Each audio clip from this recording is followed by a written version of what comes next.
everyone, welcome to ARTnUP. I'm Kristine Ballard. And I'm Melony Smirniotis. And this is a place where creatives connect, cultivate and support each other's artistic journey. Today we are talking to the creative Murray Walsh. Welcome, Murray. Hello to both of you. Welcome, Murray. So Murray, would you describe yourself as an expressionist painter, predominantly landscape painter? Yes, first and foremost. Okay. Absolutely.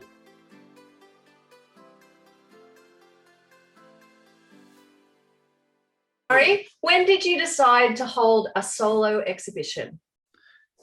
Well, it came about from attending an exhibition at Gallery 1111, and James Gray was exhibiting his photographic work. Had the opportunity to talk to Melony face to face, and it was Melony's passion and commitment to the arts that really was so obvious and attractive, because the location is also a really big factor in the whole decision process. The location that it's in a suburb like Epping that has for a long time been somewhat missing that kind of artistic venue. And I guess the overall ambience of the space is just wonderful. The Gallery 1111 ambience is something that's really quite unique. The light is spectacular.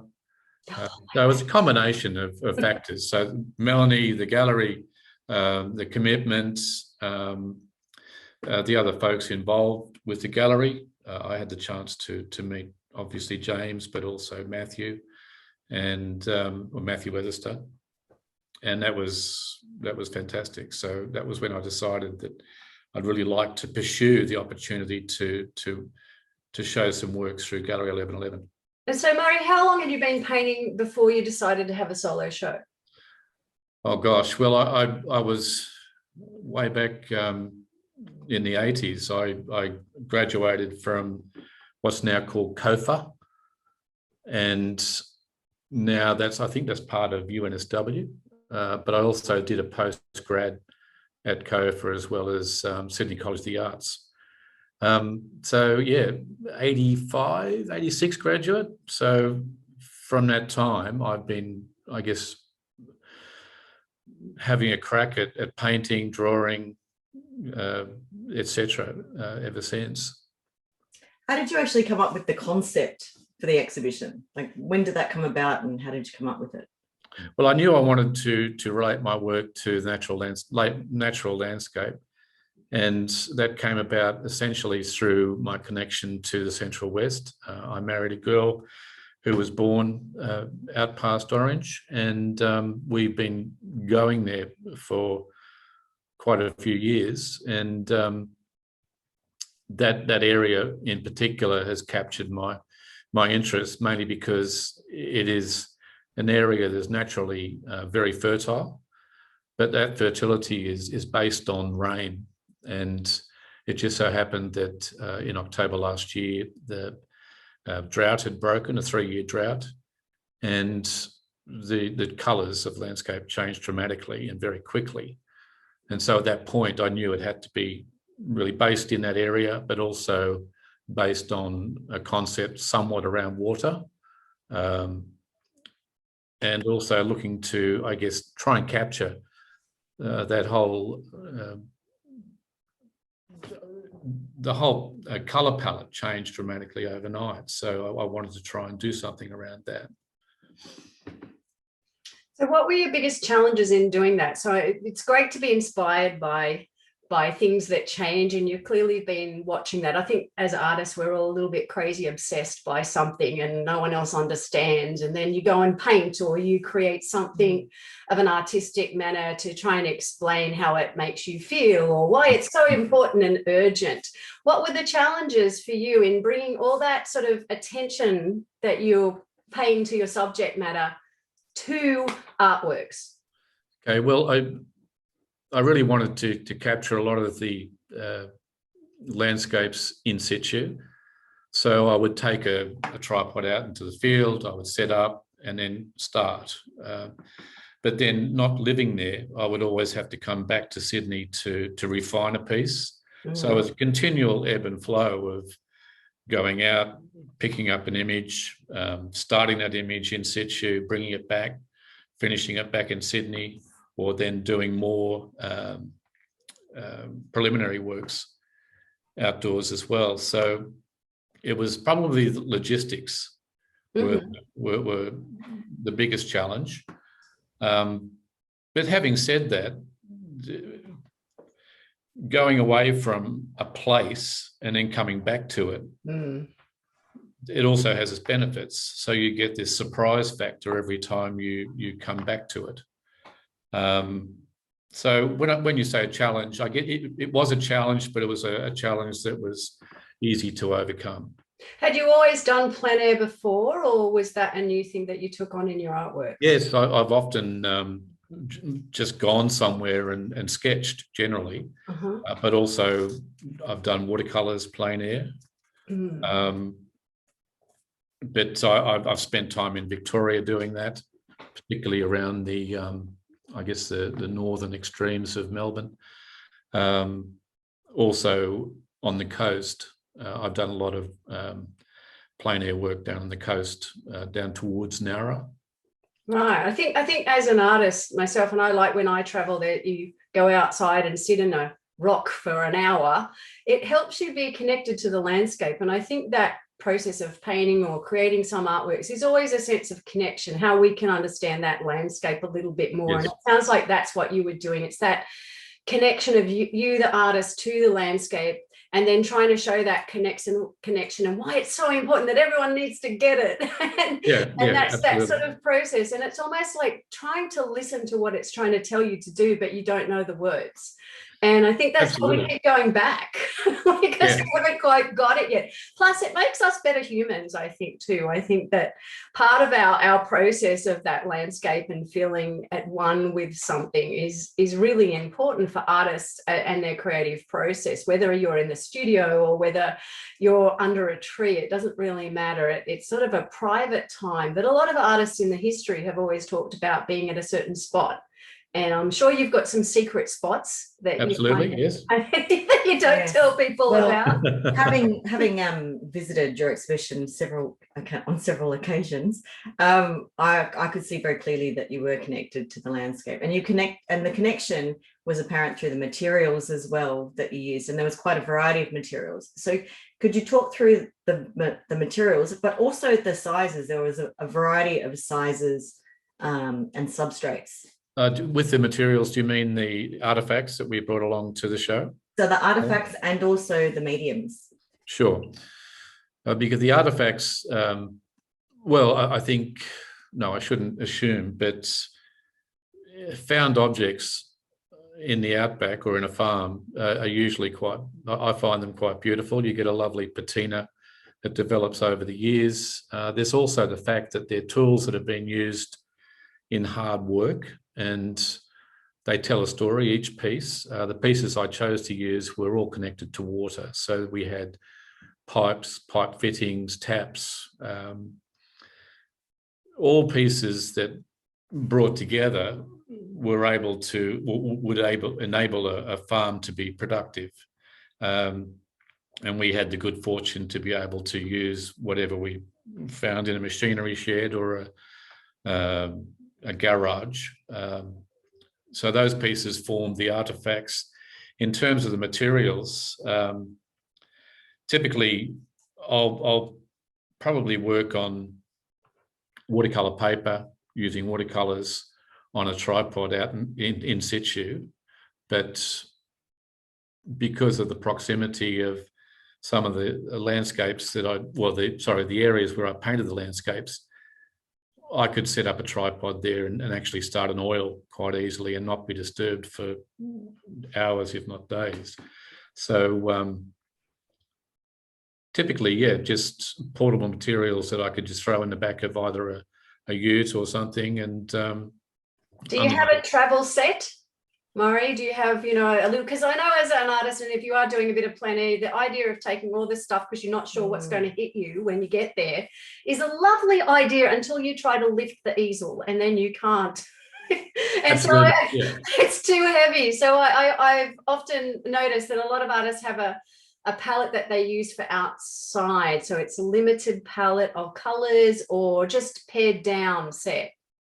Well, actually, I have a pared down set that I use at home and in situ. I use a portable toolbox, and I just take the same materials wherever I go, whether that be watercolor or oils. I have I guess a fairly set palette that I work to. And the watercolors are easy. The oils are a bit more difficult, only on the basis that quite often I'll find I might get out there and I've forgotten something like a glaze or a medium to go with it. But then typically if I'm working in situ, I'll be working on the preliminary part of a painting. So that would be the underglazing. And the underglazing, if I don't use a glaze, it doesn't matter. I can always use that or apply that once I get back to my studio at home. Your work was framed beautifully. Could you talk us through the framing? Oh, absolutely. Well, Melony, you recommended Paul Doran. He's a fantastic framer, very professional, and he doesn't hold back in providing advice as well. So, or guidance, he might. I should say guidance, yes. In that I had stretched a couple of canvases myself, and and he told you not to. He told me not to, and in fact, we re-stretched a couple of the paintings. So that was good advice because it actually enabled me to have a better piece that I could put on the wall at 11:11. But no, I couldn't recommend Paul more highly. He's very professional. And there are some other substrates that you used in the show, though. And when we talk about substrates, everybody, we mean the ground, the material that you're working on. That comes from a printer's side. So substrate would be watercolor paper or canvas. But I know, Murray, you did some reproductions, and that's what we're referring to here, aren't they? What did you use? The dye sublimation process, whereby 12 colours are applied using it's a heated delivery process. And that heated delivery places the 12 colours into it almost embeds it onto the medium. And we print it onto sheet steel or aluminium in this case. And it gives a beautiful depth to an image. And in particular, I used original photographs that I'd taken and then transferred that onto the dye subs. After treating them somewhat, I would quite often tweak contrast or adjust the warmth or coldness. And this is digitally, isn't it, Murray? So that's you're correct. Taking those images and you're digitally manipulating them with your creative mind.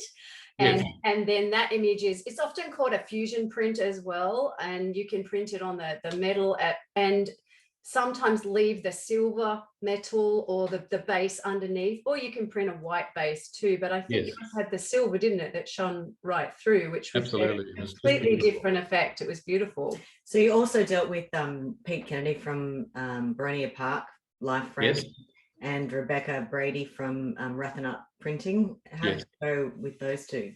Fantastic. Once again, extremely professional folks who are also passionate about the end product. And both Rebecca and Pete, very, very able practitioners who are able to advise along the way. With Rebecca, I printed onto a cloth paper using the same 12 colour process. But with Pete, he was also involved in the packaging and, well, actually he did some framing for me as well. So. Yeah, wonderful. So we will list those details. Yeah, and I think one of the things that's coming through here is that when you have a solo show, there's nothing much solo about it. Yeah, you have to, absolutely. You have to, but for everyone out there, I think having a solo show is about being educated too. I mean, I would imagine, Murray, that you feel much more confident now in going to a framers and going to different people and understanding that's part of the learning bit of being an artist, you know, and now we live in this wonderful digital world and reproduction world.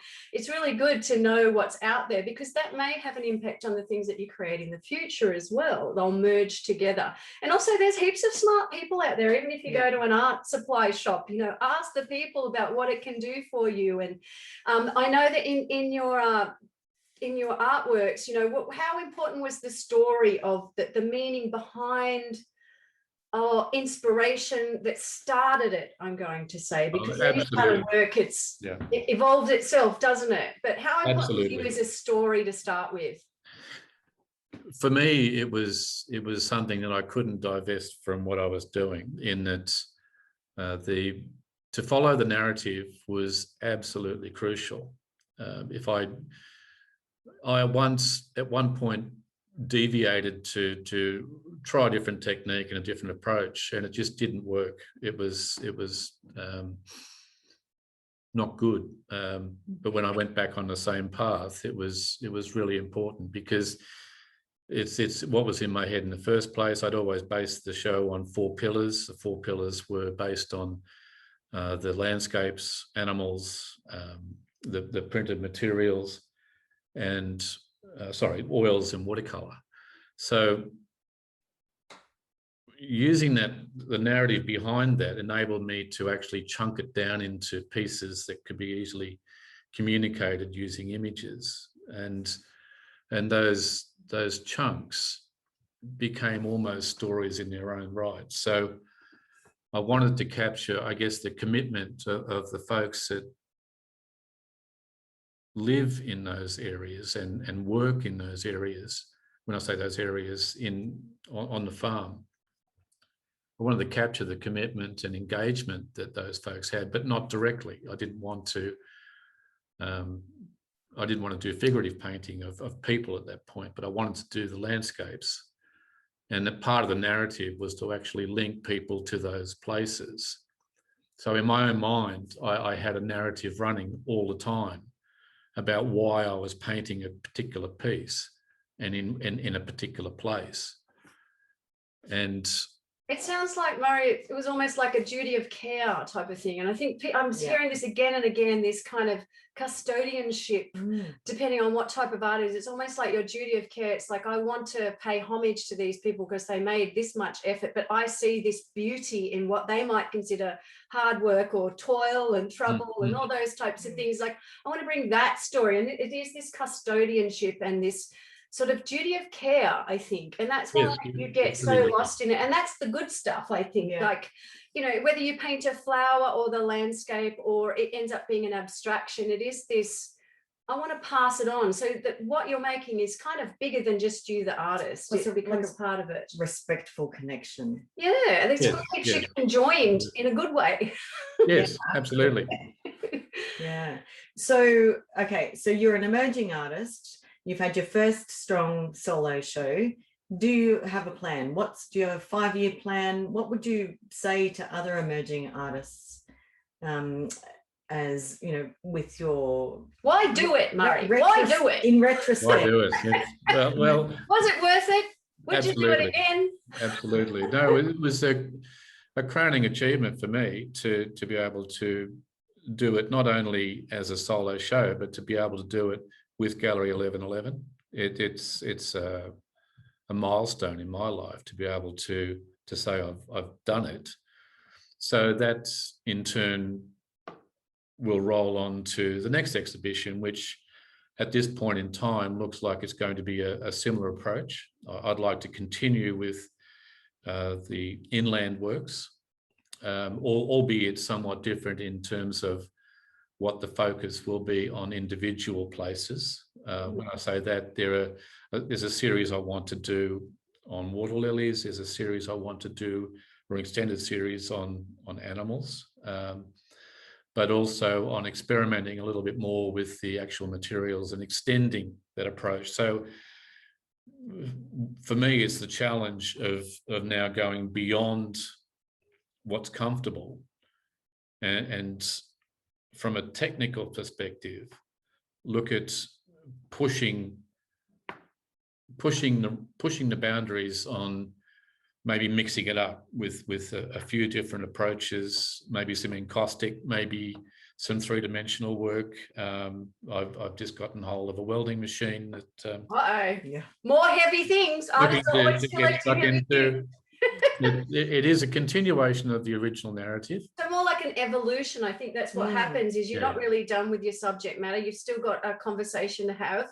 Absolutely. And the evolution is from your experience of the solo show, all those materials and those people you met. Now you start to work sort of almost in collaboration and extend those things. And that's the great thing. That's the most exciting thing about being an artist. You know, you can grow. You know, you never want to be too comfortable.